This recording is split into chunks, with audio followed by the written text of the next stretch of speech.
Proxy Forces by Matt Edsan. Narrated by Matt Edsan. Part 5. Chapter 33, Vicro, Neutral Zone. Serli took a seat behind Gibson. The last few minutes in the cargo bay had been intense. She had been forced to muster all her strength to navigate her story without revealing anything about the galactic weapon.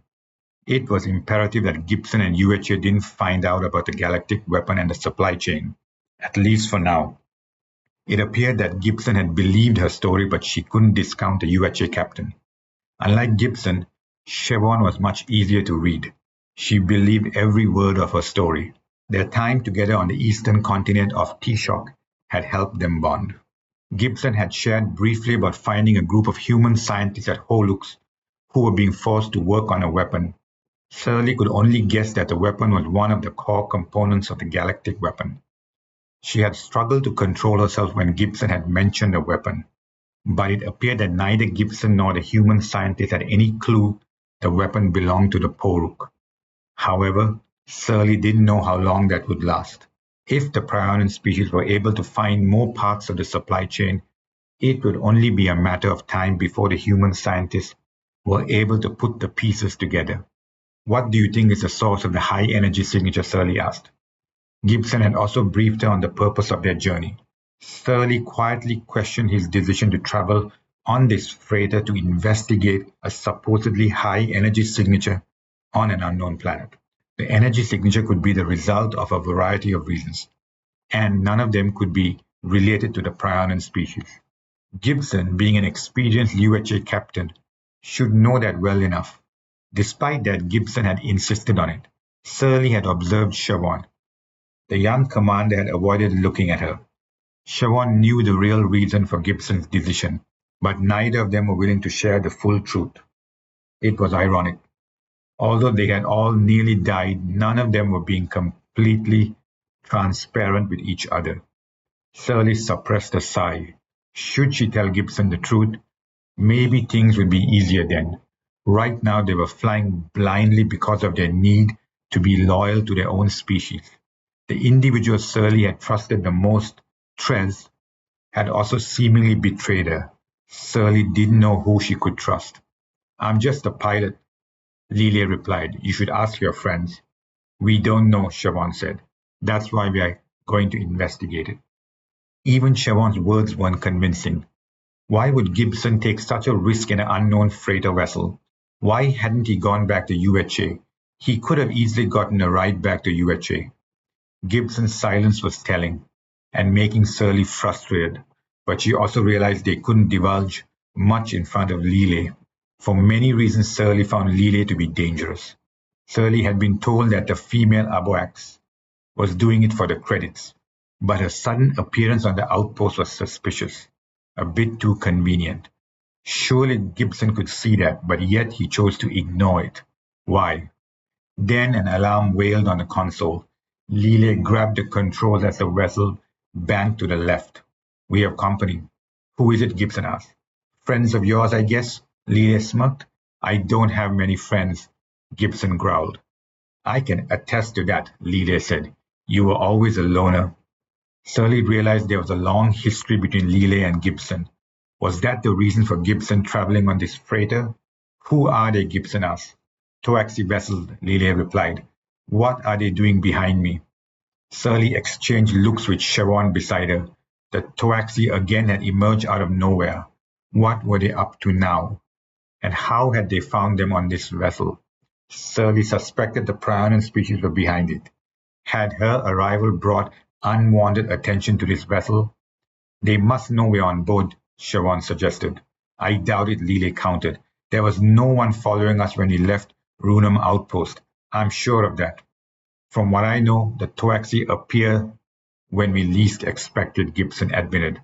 They're hailing us, Lile announced. The female Aboax didn't seem concerned by the repeated hails by the Toaxi vessel. Are you going to answer it? Serli asked. Not really, Lile said. Serli found the female Aboax's actions unsettling, and her connection with Gibson was even stranger. Then the Vicro accelerated as Lile engaged the thrusters. I'm sure that Lile can handle them, Gibson remarked. She's quite experienced. Hold on, Lile said. I'm going to outrun them. Chapter 34 Vicro Neutral Zone.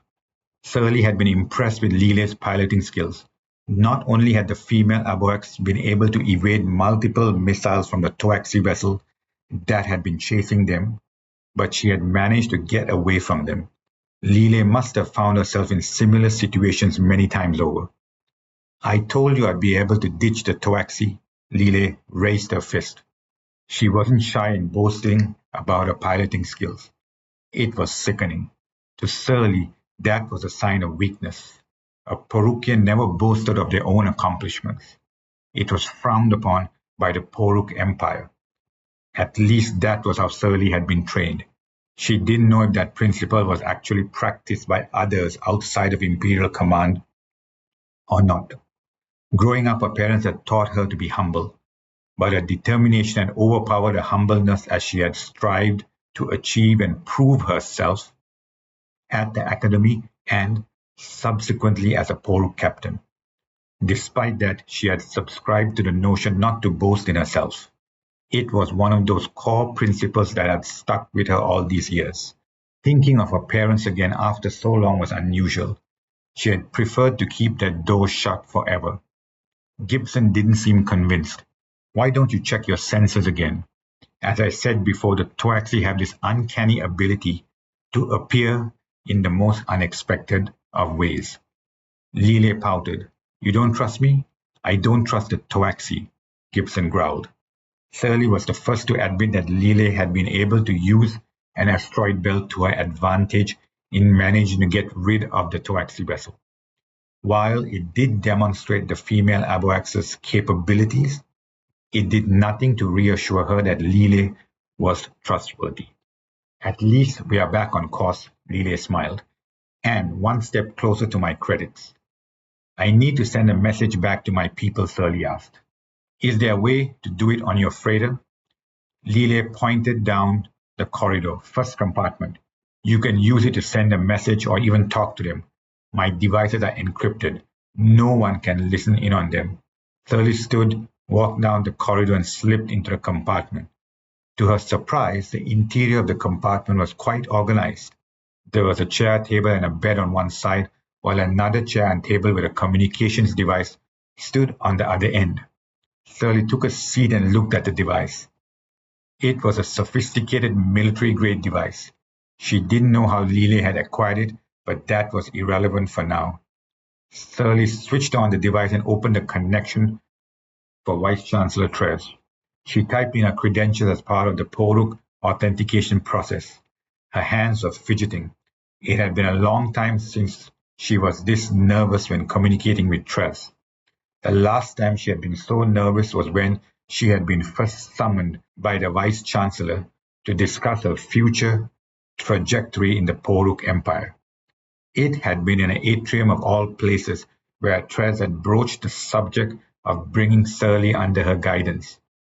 After everything that had been shared by the Prionen species, Serli had every right to be nervous and angry. If Trez had been involved in the insertion of memories without her consent, Serli didn't know what she would do.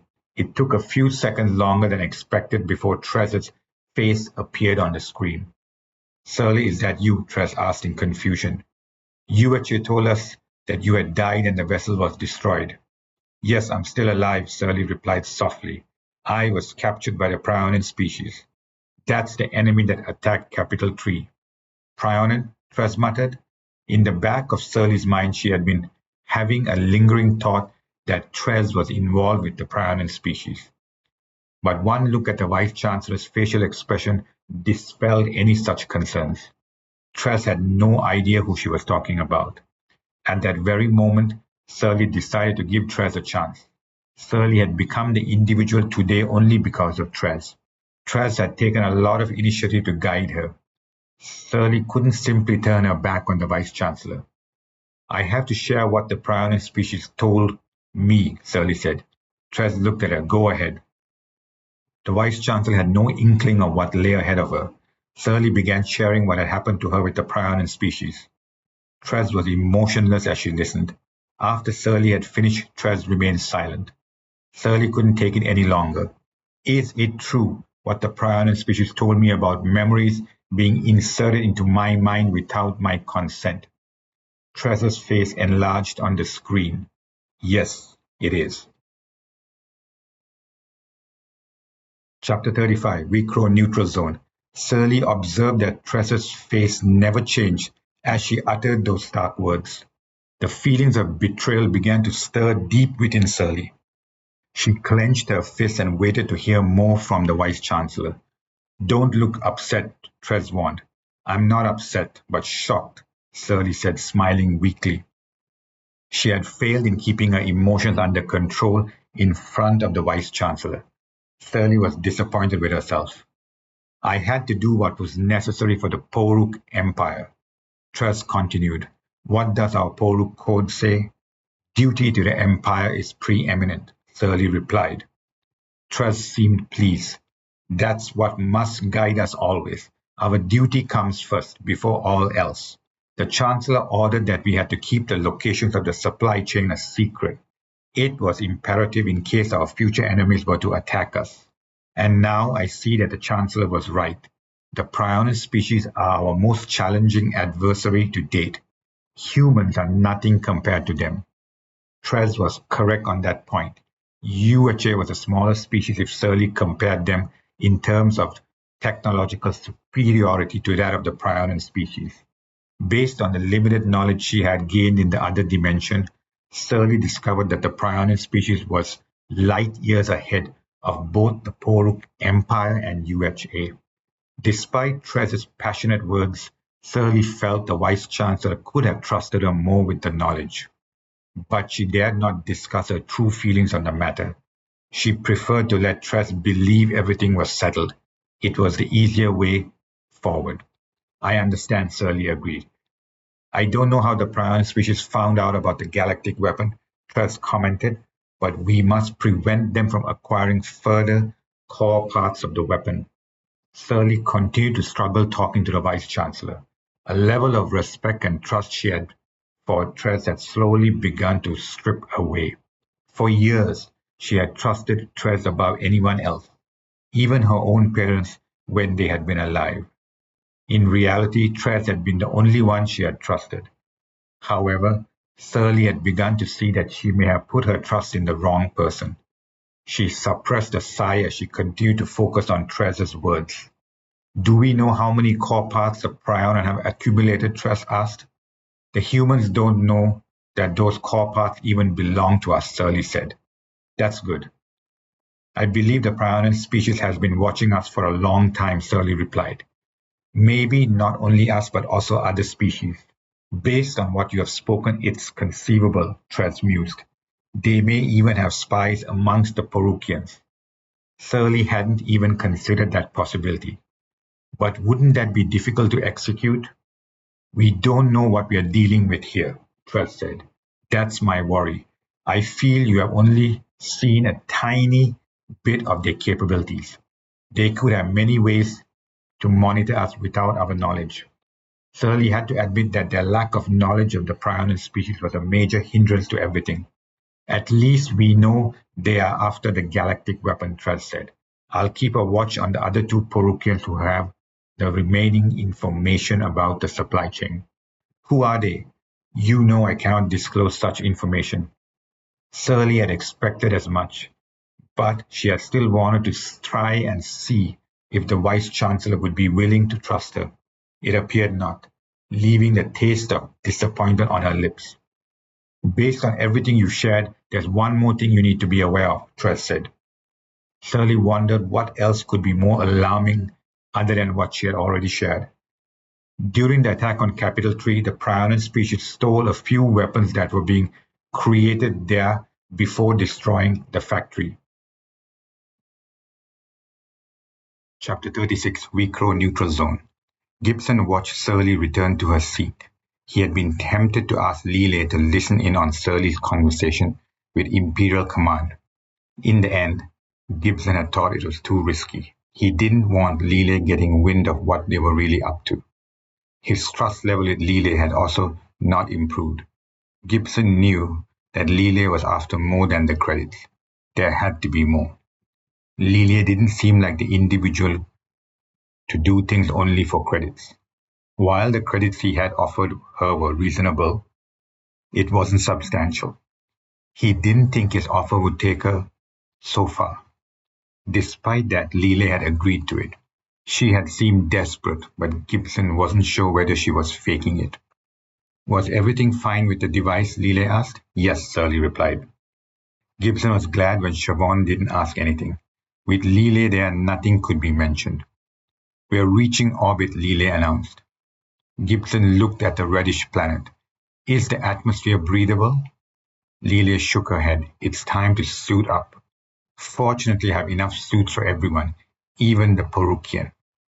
Lille wasn't shy about showing her disdain for Serli, but Serli either didn't hear her words or ignored them. The energy reading is huge, Lille admitted. Whatever is down there is generating a lot of energy. I'm taking her down. Lille deftly navigated the Vicro through the atmosphere and landed it on the surface. Gibson looked through the view screen. The terrain was deserted and inhospitable. He had caught some glimpses of it during their descent and had hoped the terrain wouldn't be as bad. But he had been proven wrong. It was as bad as they could get. Lille turned to them. I'll stay here to keep guard in case there are any surprises. Like you said, it's difficult to predict when the Toaxi vessels would appear again. That's a good idea, Gibson said. He had been thinking how he was going to keep Lille away from whatever was causing the high energy signature reading. The last thing he wanted was for the female Aboak to be curious. A while later, Gibson stood in his powered suit near the closed hatch door. The black suit felt heavy. It was similar to the extent of those issued by UHA. He suspected these were older models that Lille had somehow acquired during her trade journeys. Trading for old weapons and military accessories was a rampant industry in the neutral zone and beyond. And they fetched a good price if you managed to find the right buyers. He had observed that Lille's vessel had multiple racks of powered suits. Serli's situation was far worse. She had been forced to squeeze into one made for a human. He could see that the female Poruk captain was having trouble getting used to her suit. Serli kept stretching her legs and moving her arms, trying to get more movement in her suit. Surprisingly, Siobhan had been the most fortunate. The suit had fit her snugly. It was as if the suit had been custom-made for her. Are we ready? Siobhan asked. The young commander was acting like a child with a new powered suit. Again, it must have been a first for her. At ease, Commander, Gibson advised. Once the hatch doors open and we start walking, it will become harder to move.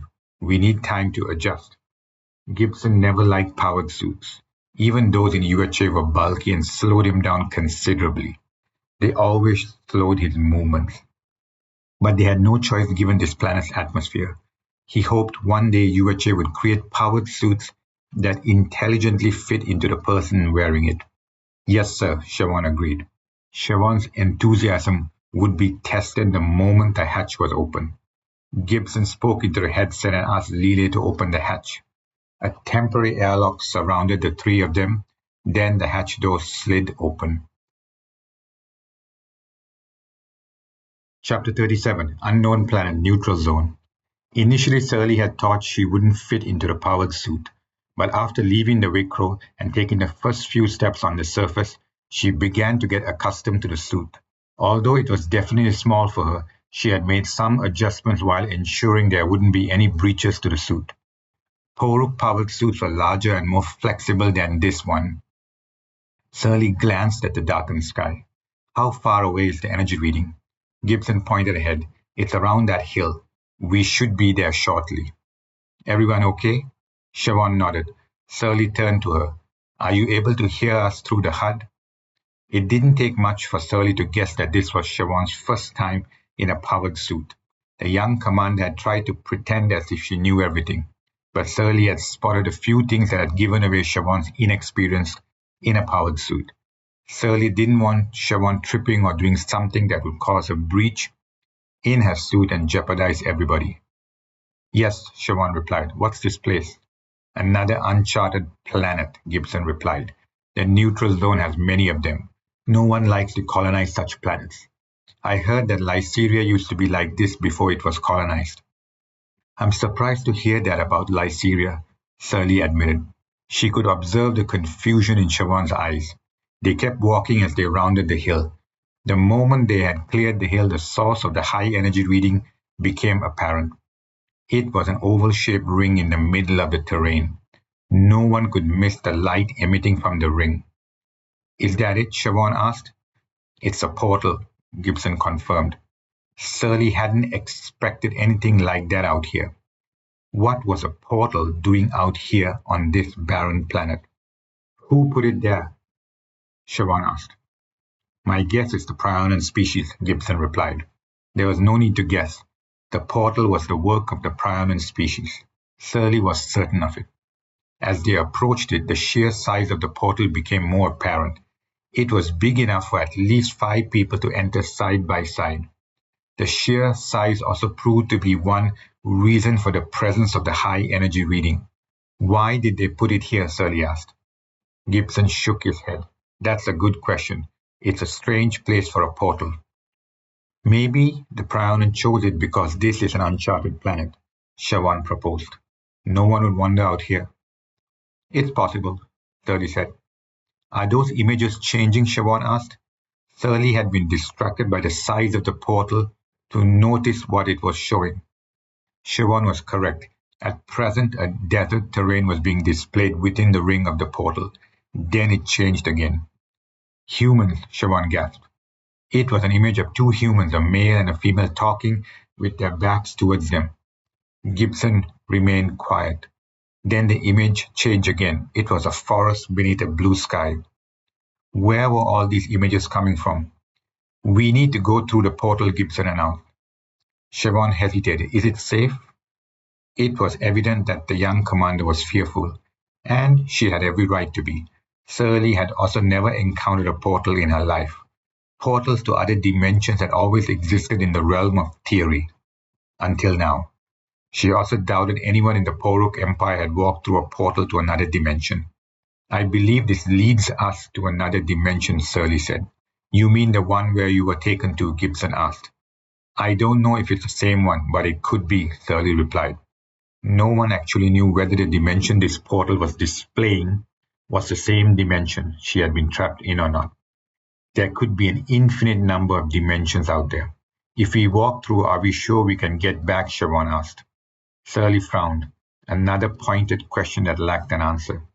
I don't know, Gibson turned to Siobhan. But I suggest you stay back here while I and Serli walk through it. Then if something happens, you can call for help. Okay, Siobhan said softly. But how long do I wait for you? If we are not back in 2 hours, call for help, Gibson ordered. Siobhan nodded. Are you ready? Gibson asked. We need to keep the powered suits on since we don't know what to expect on the other side. The atmosphere could be equally bad on the other side. Yes, Serli said as she gripped her weapon. Although the images on the other side of the portal looked inviting and non-threatening, there was no way to confirm it without walking through. Gibson walked closer to the portal ring. Serli followed him. He stopped at the edge of the ring. He turned around and gestured to her. Then he walked through the portal and disappeared. Serli waved to Siobhan as he walked through the portal. Chapter 38, Unknown Planet, Other Dimension. Gibson stared at the sunlight streaming down on the desert. He was standing on top of a sand dune. He turned around. Serli was beside him. Like him, she was still taking in the surroundings. The portal ring was behind the Poruk captain. Gibson was relieved. At least there was a way back to their dimension. He checked his HUD. It wasn't functioning well, but some readings were still being reflected on it. Despite that, he was glad the communications were still working. Is this the same dimension you came from? Gibson asked. I was inside a Prionen vessel, Serli replied, not on a planet. If this wasn't the same dimension Serli was taken to, how many dimensions were there? Had they just walked into a different dimension? But Gibson recalled the humans they had observed before stepping through the portal. This dimension had humans. Did that include his wife? He couldn't tell, not for the moment.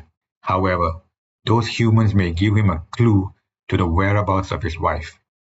Even as he entertained that thought, he felt it sounded so ridiculous. The portal could have also taken us into a different system in our own dimension, Serli mused. That was another possibility that Gibson hadn't considered. It would make the most sense since they had observed humans. But somehow, Gibson got the feeling they had just walked into another dimension. He felt the sweat beginning to accumulate inside his powered suit. He was tempted to remove the suit, but that wasn't wise. If they were forced to rush back into their dimension, they would need to be in their suits. He also wasn't sure if he could completely trust the HUD readings. They seemed to indicate the atmosphere was breathable. Serli pointed to the left. What's that? Gibson turned his gaze in that direction. In the distance there was a patch of green. It appeared to be the start of a forest, but in all other directions it was more sand and carpets of sand dunes. We head that way, Gibson said. Serli nodded and he began to lead her down the sand dune. With every step, Gibson felt like he was sinking deeper into the sand.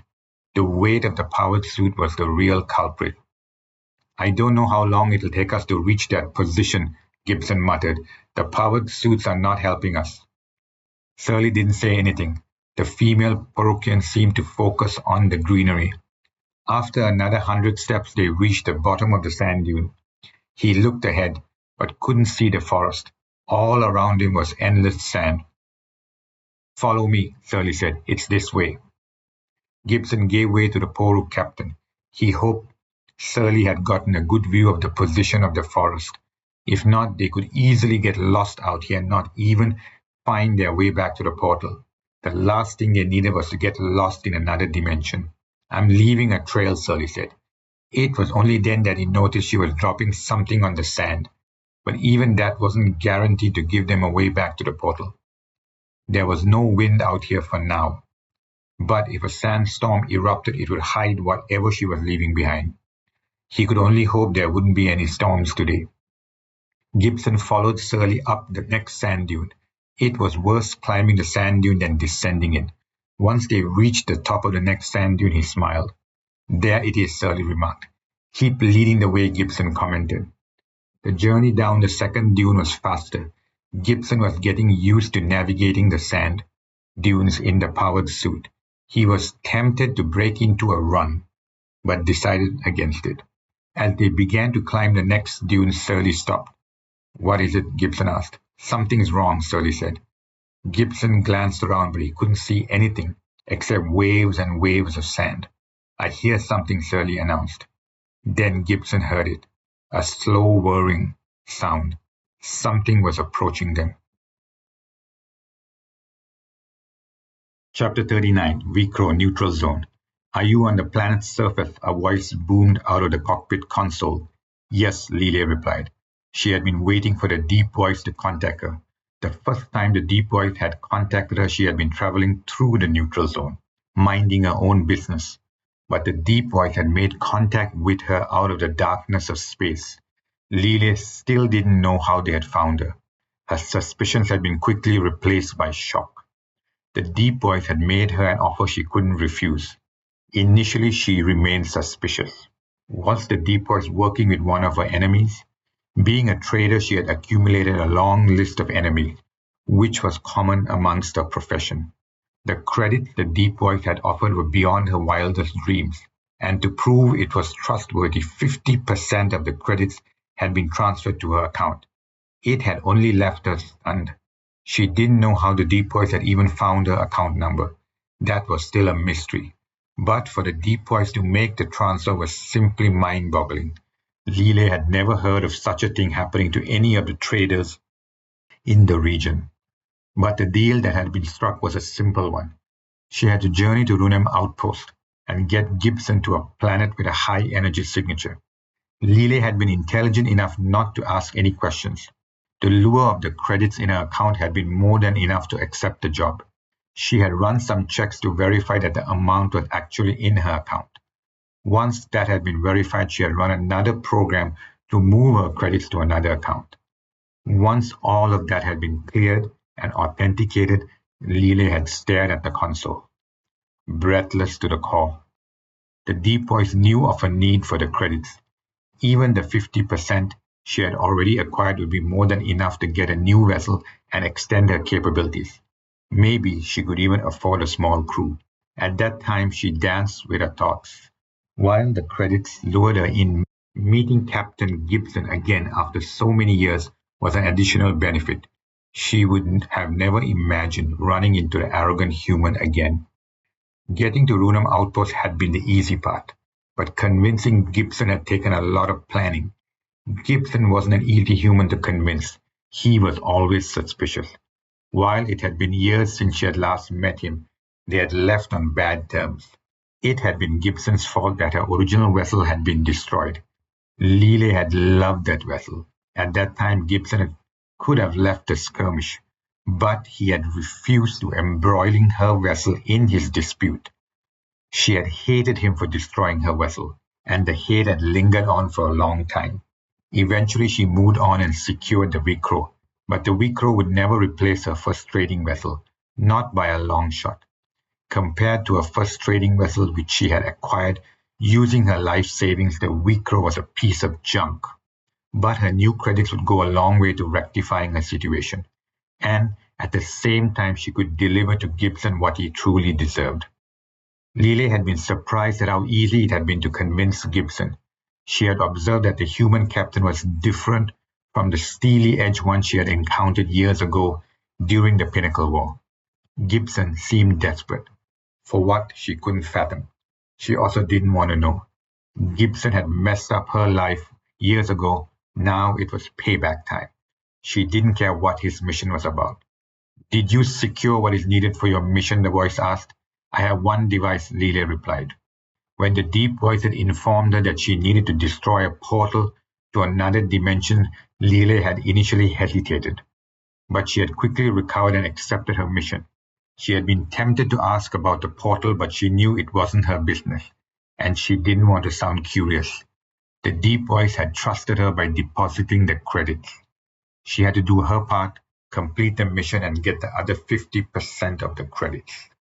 Acquiring a device sufficient enough to destroy the portal hadn't been easy, but she had been able to put her skills together to modify the device she had acquired. There would be only one chance to execute the plan. Timing was everything. "You must ensure it's close enough to the portal and activate it when Gibson and Serli are close to it. It'll be completed," Lile said. "Once they are dead and the portal destroyed, we'll send you the rest of the credits," the voice said. With that, the communications ended. Lile stared at the console. The last several years had been a struggle, ever since she had met Gibson on that fateful day. At times she had wished she had never run into Gibson. She felt relieved that she was going to get away from the past, once and for all. Gibson's death would put her past to rest. Over the years she had never thought she would get a chance, and now she was so close. She could smell the freedom from her past awaiting her. Chapter 40, Unknown Planet, Other Dimension. "Get down," Serli shouted. The thoracic senses had warned her, but without a visual on the threat, she had been temporarily confused. Serli dove onto the sand as the whirring sounds started to get louder. She glanced to her side. Gibson was on the sand with his weapon trained ahead of him. She was relieved he had listened and not tried to second-guess her. Then weapons fire began to burst out in front of them. Serli peered towards the top of the sand dune. Initially, she couldn't identify the source of the weapons fire. But then she saw it. An armored hovercraft had appeared. Its turret was trying to target them. "Split up," Gibson barked. Serli nodded and rolled away to the left side of the sand dune. The weapons fire from the armored hovercraft was relentless. It tracked her movements with precision. But she managed to evade its weapons fire by darting about. Serli shouldered her weapon and began returning bursts of weapons fire. However, the weapons fire missed their target. She frowned. The powered suit was inhibiting her weapons fire. "Target the turret," Gibson ordered. She found it ironic that Gibson thought she didn't know that strategy. She pushed the thought aside and kept trying to target the turret. Then smoke began to appear on the turret. They had hit it. The hovercraft stopped moving. It was disabled. "More incoming," Gibson shouted. Serli suppressed a sigh. Who did these hovercraft belong to? They hadn't seen any in the images before they had walked through the portal. If they had noticed such weapons, she and Gibson would have had second thoughts about simply going into the portal. Siobhan had been correct to question the dangers within the portal. Serli was glad the young commander wasn't here to witness this. She might not be able to survive such an attack. The hovercrafts must have been hidden, waiting for anyone to emerge from the portal. When they came through the portal, their presence must have been detected. Was it the Prionen species? Serli felt it had to be. However, she recalled what Kiri had told her about their dimension having many species. Was it one of those species? But then why had they seen humans through the portal? One thing was certain, the hovercrafts were a line of defense. They were protecting someone or something. Was it the humans? She couldn't be sure. More incoming weapons fire began to erupt from the top of the sand dune. Serli grimaced. They were pinned down at the bottom of the sand dune. Chapter 41, Unknown Planet Neutral Zone. Siobhan checked her HUD. It had been an hour since Gibson and Serli had disappeared through the portal. She hoped the two of them had made it across to the other dimension. So far, there was no news from them. She assumed the communications through the HUD had been disabled once they reached the other side. Siobhan clutched her weapon tightly. She had begun to pace up and down away from the portal. Siobhan felt embarrassed with herself for showing her fears about going through the portal, especially in front of Gibson. She was a UHA commander. She needed to act more like one. Gibson would probably think she was too inexperienced to handle whatever was beyond the portal. All the effort she had put forward in trying to prove to Gibson and the crew had disappeared in a flash when she had come face to face with the portal. Why had she let her guard down and become fearful? It was only a portal. Although it led to another world, there was nothing to be scared of. It wasn't like she was facing an army of Toaxi. In such a scenario, no one would question her fear. She suppressed a sigh. Meanwhile, Gibson and Serli hadn't even flinched when discussing going through the portal. Although Siobhan realized this was probably the first known existence of a portal, neither Gibson nor Serli had been concerned. To both of them, the portal was another challenge to overcome. Or both of them were exceptionally good at hiding their fears. One day she hoped to have such immense courage. She still wasn't there. Then she caught a glimpse of some movement. She stopped. There was a light coming from around the hill. Someone was coming this way. Siobhan darted away from the portal and hid herself behind some boulders. She gripped her weapon. Was it whoever had opened the portal? She recalled the Prionen species she had encountered at the lattice. It could be one of them. She didn't know what could be done if it was one of the Prionen species. If they were coming to close the portal, Siobhan didn't know what she would be able to do.